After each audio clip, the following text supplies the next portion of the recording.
O governo do estado promove nesse ano 6.500 policiais. A audiência pública discute ações de assistência às mulheres através da Patrulha Maria da Penha. E no estúdio, uma entrevista com Rui Gaspar, que é secretário de Turismo do estado, e vai falar sobre o índice de crescimento de 0,7%, um número melhor e maior do que o crescimento nacional do turismo. Esses são os destaques dessa segunda-feira, dia 18 de setembro. O Feliz News está começando.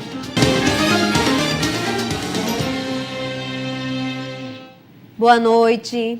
2 homens foram presos na manhã de hoje, enquanto furtavam passageiros de um ônibus da linha 30 no bairro de Candelária. Uma das vítimas percebeu a ação e avisou ao motorista, que parou o veículo em frente ao centro de detenção provisória localizada no bairro de Candelária. Com a dupla foram encontrados 3 celulares, documentos de uma das vítimas e cerca de R$300 em várias notas e moedas. Todo o material estava dentro dos bolsos dos suspeitos.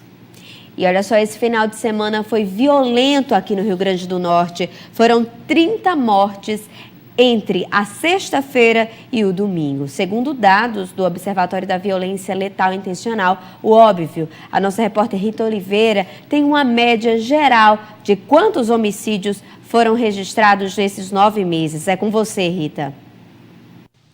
Pois é, Lívia, só nesses 9 meses de 2017 já tem um total aí de 1.780 homicídios, mortes violentas em todo o Rio Grande do Norte. As 30 mortes desse final de semana ocorreram entre sexta e domingo e a maioria dos casos aconteceu no domingo, cerca de 15 mortes, e a maioria delas também foi na região metropolitana de Natal. Só Natal e Ceará-Mirim registrou o número de 13 mortes. Lembrando também que durante todo o ano passado, o ano de 2016, foram 1.405 casos e até agora, até setembro de 2017, de janeiro para cá, já tem um acréscimo aí com relação a todo o período do ano passado, em mais de 300 casos. O número é sim alarmante. E as mortes desse final de semana, 28 foram homens e 2 mulheres, né? Lembrando que também só na região agreste do estado não foi registrado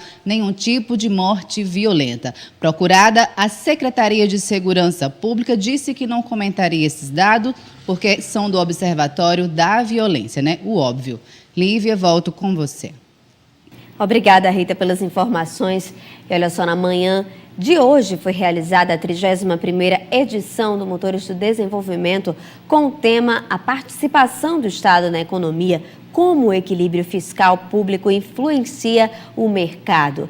O evento debateu gestão, reformas políticas e configurações institucionais. O encontro, promovido pela FEComércio, teve a participação dos palestrantes Raul Veloso, Cláudio Porto e Eduardo Gianetti.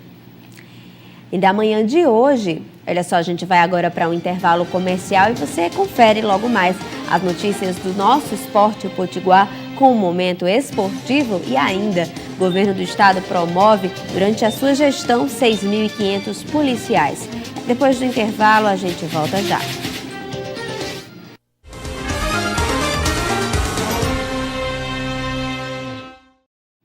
E olha só, a partir dessa terça-feira, a Petrobras reduzirá o preço da gasolina nas refinarias em 0,7%. Em compensação, vai elevar o preço do diesel em 0,6%. A nova política de revisão de preços foi divulgada pela estatal no dia 30 de junho. Ao invés de esperar um mês para ajustar os preços, a Petrobras irá avaliar as condições de mercado que pode acontecer diariamente, ou seja, o consumidor deve ficar atento porque poderá sofrer modificação no valor da gasolina todos os dias. E olha só, o tempo para os microempreendedores individuais regularizarem seus débitos junto à Receita Federal está pertinho de acabar. A nossa repórter Rita Oliveira tem todos os detalhes de como fazer essa quitação. Pois é, Lívia, quem vai conversar com a gente agora é a professora de contabilidade, Liana Gurgel, e vai dar as dicas para os empreendedores regularizarem a sua situação fiscal. Seja muito bem-vinda, Liana. Então, o que é que o governo federal está propondo para que os MEIs consigam renegociar as dívidas? Boa tarde a todos. Bem, agora no meio do ano foi instruído através de uma instrução normativa pela Receita Federal a possibilidade do microempreendedor individual, parcelar seus débitos. Existem duas formas de parcelamentos, que é o parcelamento convencional e um parcelamento especial, que permite que seja parcelado em até 120 parcelas esses débitos. E através do NAF, que é o Núcleo de Apoio Fiscal e Contábil, que eu sou a professora que coordena esse núcleo, junto à Faculdade Estácio de Natal, na Unidade Alexandrino, nós estaremos recebendo essa semana, nas segundas e terças-feiras, esses microempreendedores para tirar essas dúvidas, quais são os débitos que poderão entrar junto a esses dois parcelamentos, qual o valor mínimo da parcela, quais são as condições estabelecidas pela Receita Federal para eles poderem se regularizar. Então, já adianta, para quem está em casa, que já ficou na curiosidade, quais débitos, então, o microempreendedor individual vai poder parcelar junto à Receita? Bem, hoje o microempreendedor, ele paga uma taxa fixa mensal, que aclopa todos os débitos, tributários e previdenciários. Então, são justamente esse valor que ele poderá parcelar e se regularizar junto à Previdência, junto à Receita Federal.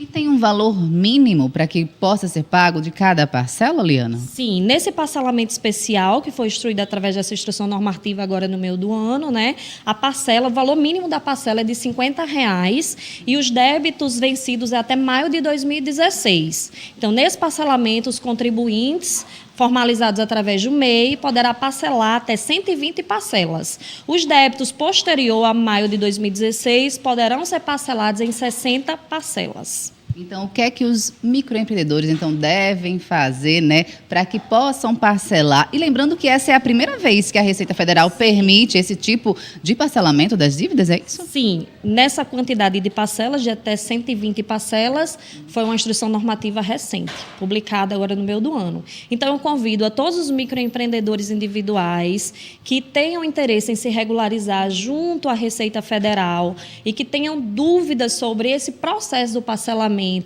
a dar um pulinho lá na Estácio, na Faculdade Estácio, Unidade da Alexandrino, para que os alunos do NAF, do Núcleo de Apoio Fiscal, possam dar esse auxílio, orientando, instruindo e tirando todas as dúvidas deles. Quais, então, vai ser os horários de funcionamento e os dias na semana e até quando? Sim, o parcelamento ele está ativo até dia 2 de outubro, esse parcelamento especial, que permite até 120 parcelas. Os horários que nós estaremos em atendimento à comunidade serão nas segundas-feiras, das 18h30 até as 21 horas, e nas terças-feiras, de 15h30 até as 18 horas.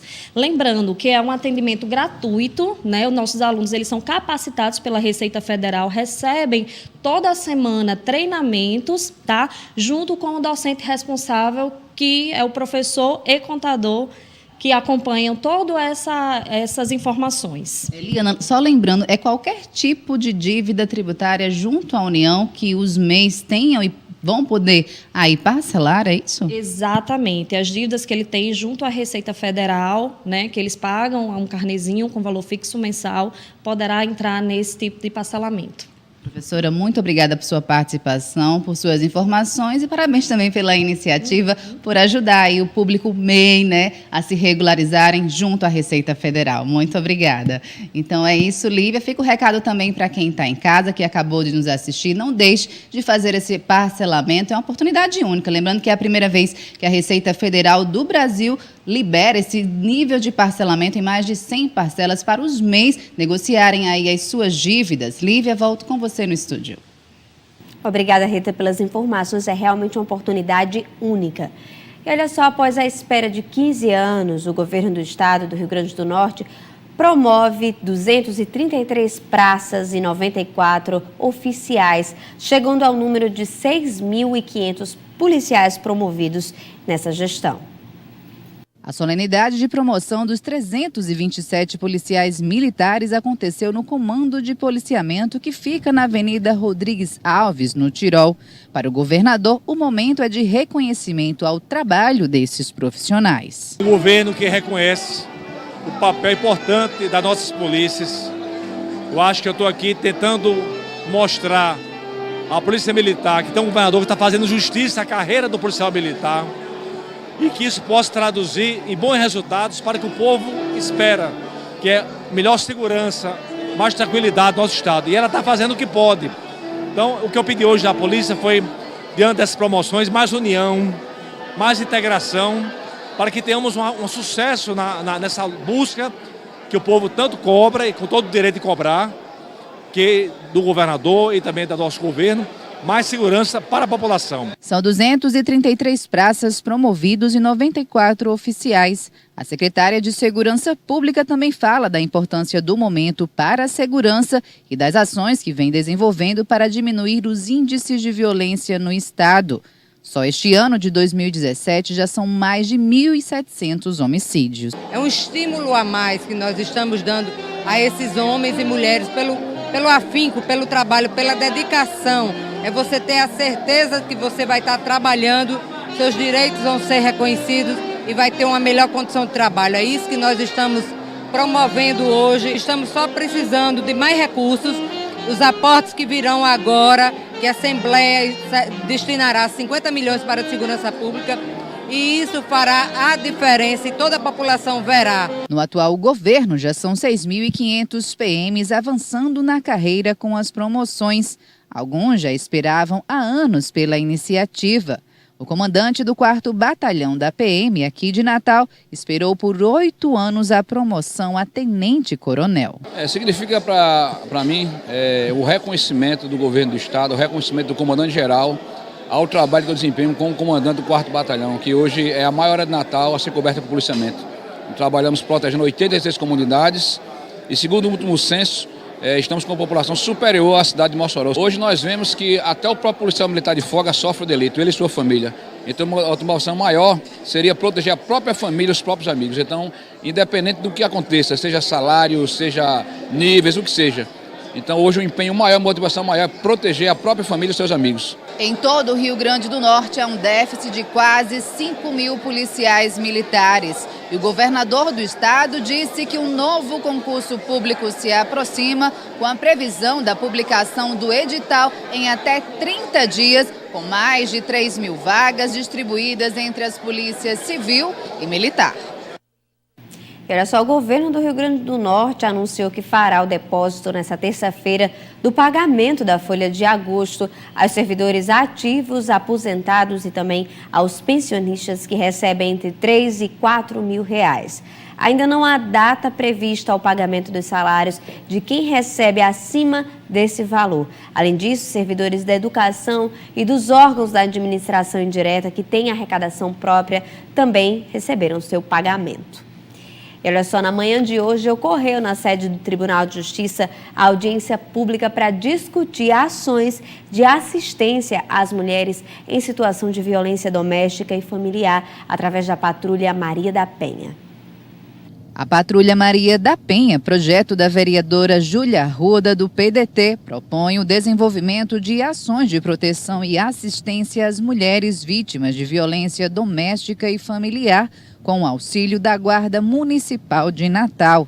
Mas hoje o efetivo da Guarda está defasado. Há apenas 453 homens, quando o ideal seria cerca de 1.600. A lei ela tenta efetivar um serviço que já existe, na verdade. Porém, a lei tem algumas falhas técnicas que incluem todas as responsabilidades para a Guarda. E essa lei se torna inaplicável por causa disso. Esse trabalho hoje já é feito pela Guarda Municipal junto da Secretaria da Mulher. A Guarda Municipal entra com a parte de segurança, a Secretaria da Mulher entra com todos os profissionais, psicólogos, médicos, psiquiatras, juristas, para dar esse apoio às mulheres. Então é um serviço que já existe, porém a parte técnica da lei foi muito mal elaborada, o que inviabiliza hoje dela ser efetivada. O O prefeito Carlos Eduardo ingressou com uma ação direta de inconstitucionalidade contra a Lei 467 de 2017, promulgada em maio pela Câmara Municipal de Natal. Ele alega que o texto fere competência exclusiva do Executivo e desvirtua as ações da Guarda Municipal. Dessa forma, o presidente do Tribunal de Justiça, desembargador Cláudio Santos, promoveu uma audiência pública para discutir, junto à sociedade civil, o projeto e a violência contra a mulher. A DIN proposta pelo município não deve prosperar, certo? A lei ela não tem nenhum aspecto inconstitucional e, além desse papel que ela se propõe a executar, quer dizer, trazer para o âmbito do município um trabalho de acompanhamento, de efetividade da Lei Maria da Penha, porque a Lei Maria da Penha, por si, ela não vai trazer efeito se não tiver o acompanhamento através das medidas protetivas de urgência. Então, sobre todos esses pontos, nós entendemos que a lei é constitucional e que, em razão disso, a ação que foi proposta não deve ser julgada procedente. A vereadora Sandra Rosado, de Mossoró, veio participar da audiência pública aqui no Pleno do Tribunal de Justiça do Rio Grande do Norte, que fica em Natal. Ela que ajudou a escrever o texto da Lei Maria da Penha, quando então deputada federal, e é favorável à lei da vereadora Júlia Arruda. Na hora em que as patrulhas Maria da Penha estiverem formalizadas nos municípios brasileiros, e aqui eu defendo do Rio Grande do Norte, elas estarão prestando um serviço enorme às mulheres, não é, na sua proteção, em todo esse trabalho que devemos fazer de prevenção, e com isso nós estaremos evitando milhares, eu posso dizer assim, porque daqui a pouco, hoje são dezenas, amanhã centenas, milhares de mortes de mulheres. Mulheres que estão sendo assassinadas por falta de uma rede de proteção. Olha só, a Prefeitura de Caicó notificou oficialmente o Ministério Público nesta segunda-feira a respeito do arrombamento que aconteceu na Secretaria de Infraestrutura do município no sábado. A gestão suspeita que o roubo teve a finalidade de queimar documentos que estavam no único computador levado pelos criminosos. A pasta é alvo de uma operação deflagrada pelo Ministério Público em agosto. E veja a seguir uma entrevista com Rui Gaspar, que é secretário de Turismo do Estado e vai falar sobre a expansão do mercado. Depois do intervalo, a gente volta já.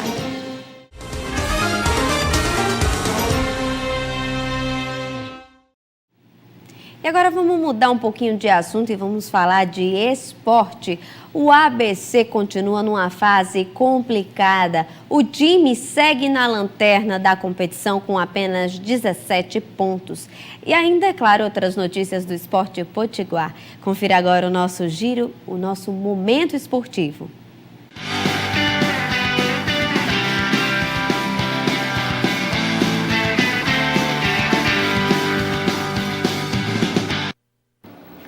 Momento esportivo chegando na área. E o Paysandu venceu o ABC por 2-0 nesse último sábado lá em Belém. Os gols do time da casa foram marcados por Rodrigo Andrade e Marcão, um em cada tempo. Para o ABC, o resultado representou o 7º jogo consecutivo sem vencer. O time segue na lanterna da competição com 17 pontos ganhos na tabela de classificação. E ainda falando de futebol, mas com a bola oval, o Bulls Potiguares recebeu no sábado o Cavalaria 2 de Julho na Arena das Dunas, apenas para cumprir tabela na última rodada do Campeonato Brasileiro da modalidade, sem chance de classificação para os playoffs. O placar final foi Cavalaria 23 e Bulls 6. E sem dar chance para qualquer surpresa, a seleção brasileira masculina de vôlei confirmou o favoritismo sobre o anfitrião Japão ontem e garantiu o 4º título consecutivo e o 5º no geral na Copa dos Campeões na cidade de Osaka. O Momento Esportivo vai ficando por aqui. Até a próxima. E olha só, o Produto Interno Bruto cresceu 0,6% no trimestre encerrado em julho, como mostra a Fundação Getúlio Vargas. E mais, Raquel Dodge é a primeira mulher a assumir a Procuradoria-Geral da República. Confira agora o nosso giro de notícias.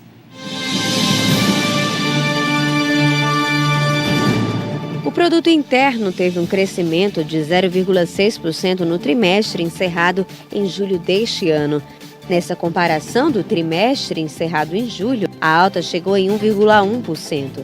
Os dados são do monitor do PIB, divulgado hoje pela Fundação Getúlio Vargas. Considerando apenas o mês de julho, houve uma alta de 0,1% na comparação com o mês anterior e de 1,3% na comparação com julho de 2016. Na alta de 1,1% do trimestre encerrado em julho deste ano, em relação ao mesmo período do ano passado, os destaques ficaram com os setores da agropecuária, com 11,7%, indústria extrativa mineral, com 4,5%, indústria de transformação, com 1,6%, o comércio, 3%, transportes, 2,4% e outros serviços, com 1,5%. E olha só, na contramão da média do país, o Rio Grande do Norte registrou de junho a julho deste ano uma leve alta no volume do setor de serviços. E segundo o IBGE, é o turismo no estado que é responsável por esse incremento. Nós recebemos agora Rui Gaspar, que é secretário de Turismo do estado. Rui, seja muito bem-vindo. Boa tarde, Lilian, é um prazer estar aqui.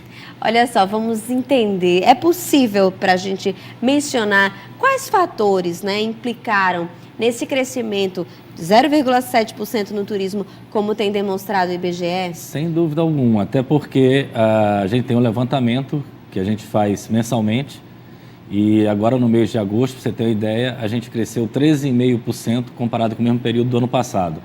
E se você levar em consideração de janeiro a agosto desse ano, a gente teve um movimento 9% maior de turistas no estado, o que representou uma entrada a mais na nossa economia de mais de 300 milhões de reais. Então, isso tudo reflete na economia. Aqui no nosso estado, segundo a Organização Mundial do Turismo, 52 atividades orbitam em torno do turismo. Aqui no nosso estado, não coincidência pelo número ser 55 do PSD, do Partido do Governador, mas aqui tem 3 atividades que não são elencadas pela Organização Mundial do Turismo, que é o passeio de bugre, que é importantíssimo, o de dromedários, que é outra coisa também que só a gente faz aqui no Rio Grande do Norte, e o artesanato. Essas 3 atividades não estão contempladas na Organização Mundial do Turismo. Então, são 55 atividades que orbitam em torno do turismo aqui no nosso estado. Secretário, mesmo com esse crescimento, a gente conversava agora há pouco, ainda não é possível dizer que o estado, digamos assim, desenvolveu o turismo de uma forma ideal. Considerando esses últimos 12 meses, fazendo uma análise ainda maior, era para ter crescido mais um pouco? Se a gente tivesse com a economia melhor, eu não tenho dúvida que a gente tinha crescido muito mais. Eu digo sempre que a gente ficou praticamente 12 anos parado, desde o início da nossa gestão, com o apoio do governador Robson e Restrito, elencou o turismo, como ele mesmo sabe, como atividade importante, a mais importante do nosso estado para desenvolvimento e crescimento do nosso estado, na geração de emprego e renda, e os resultados estão aí. Agora, só que você vem praticamente 12 anos sem fazer nada, a gente estava parado há 12 anos, perdemos muito o mercado internacional, o nosso destino chegou a ter 18 voos charters internacionais, a gente chegou a receber mais de 200 mil turistas estrangeiros. Hoje, para você ter uma ideia, o ano passado foi o primeiro ano que a gente voltou a crescer, aliás, foi o único estado também do Nordeste que cresceu no turismo internacional, a gente passou de 27 para 31 mil turistas, voltamos a crescer de novo, temos um crescimento em torno de 11,5%, mas é muito pouco, quer dizer, quem já teve 200 mil e está agora com 31, você resgatar isso tudo, mas tem números que encantam a gente, deixam a gente muito feliz, como, por exemplo, no mercado argentino. O ano passado a gente cresceu 148% no mercado argentino, comparado com o mesmo período do ano de 2015, 2016 comparado com 2015. E esse ano continua crescendo também o mercado argentino, que podia ser até mais esse número, mas eu não tenho como quantificar a pessoa que fez imigração. Esses dados que eu pego são sempre da Polícia Federal aqui do Rio Grande do Norte, que é quem faz a imigração no aeroporto de São Gonçalo. Eu não tenho como quantificar, por exemplo, quem fez a imigração por Rio de Janeiro, por São Paulo ou por Brasília, e você pega qualquer voo, eu que viajo bastante, qualquer voo que você vai para Brasília ou para São Paulo ou para Rio, você vê muita gente falando castelhano que fez imigração nessas cidades que não são contabilizadas pela Secretaria Estadual do Turismo. Rui, agora falando um pouquinho, é o contraponto, né? A gente tem alguns problemas que implicam, claro, no turismo, como, por exemplo, o aeroporto, esses voos noturnos, o voo internacional e ainda mais algumas implicações. Por exemplo, a gente quer entender o que é que o Estado tem feito para atrair mais turistas para cá. Vem aí a autoestação e também a gente vivenciou uma série drástica na nossa cidade, no nosso estado, que foi todo aquele problema em Alcaçuz e que trouxe uma grande repercussão, problema da nossa insegurança. O que é que o senhor, por exemplo, como secretário, tem feito para atrair mais turistas e conter essa crise, né? Você veja aí, você elencou aí vários problemas que a gente teve e mesmo com esses problemas a gente conseguiu ter resultado positivo. Primeiro, volto a repetir, o apoio que o governador deu desde o início de sua gestão. A primeira atitude que ele tomou foi reduzir o ICMS do querosene de aviação, que importa para a companhia aérea, o custo representa em torno de 45%. Ele reduziu de 17% para 12%, e para quem colocasse um voo internacional teve um incentivo ainda maior, que foi para 9%.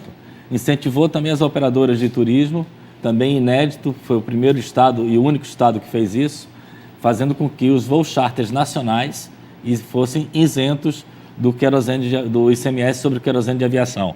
Ora, se eu tenho 0 charter hoje e passar a ter qualquer número que seja, ou seja, não há como renúncia fiscal, porque você não tem receita, mas você vai passar a ter receita com os turistas deixando aqui na nossa cidade. E a gente participando de feiras internacionais e nacionais, o Estado estando presente, divulgando. Fizemos divulgação inédita na companhia aérea Gol, onde a gente divulgou todos os 5 polos turísticos. Outra coisa que a gente tem que ressaltar, esse governo é o primeiro governo que também está promovendo a interiorização do turismo do Rio Grande do Norte. A gente hoje não é mais dependente só de Natal e Pipa, claro que são os 2 destinos principais, mas você tem um terceiro hoje que está muito forte, que é São Miguel do Gostoso.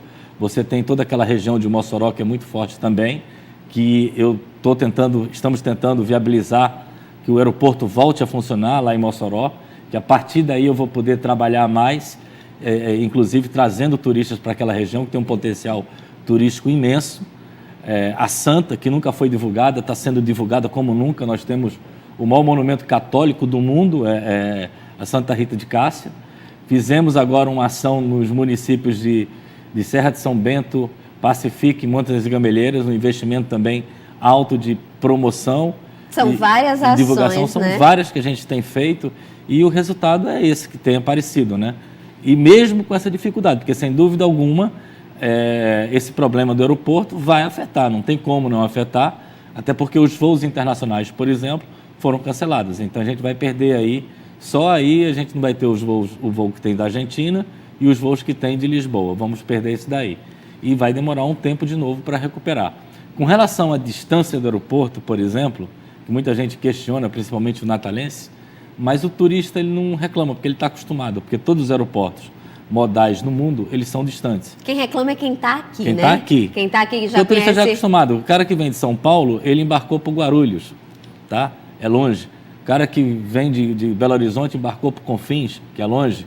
Rio de Janeiro, a mesma coisa, o Galeão é longe. Então, assim, todos os aeroportos no mundo, que são aeroportos como o nosso, que foi programado para ser um modal, para ser um super hiper aeroporto, e se Deus quiser vai ser, ele não fica dentro da cidade. Pois bem, secretário, nosso tempo na TV é bem curto. Eu agradeço a sua presença, né? A gente traz um dado positivo, além da nossa capital. E é assim que a gente finaliza essa edição do nosso jornal. Nosso próximo encontro é amanhã. Tchau, tchau.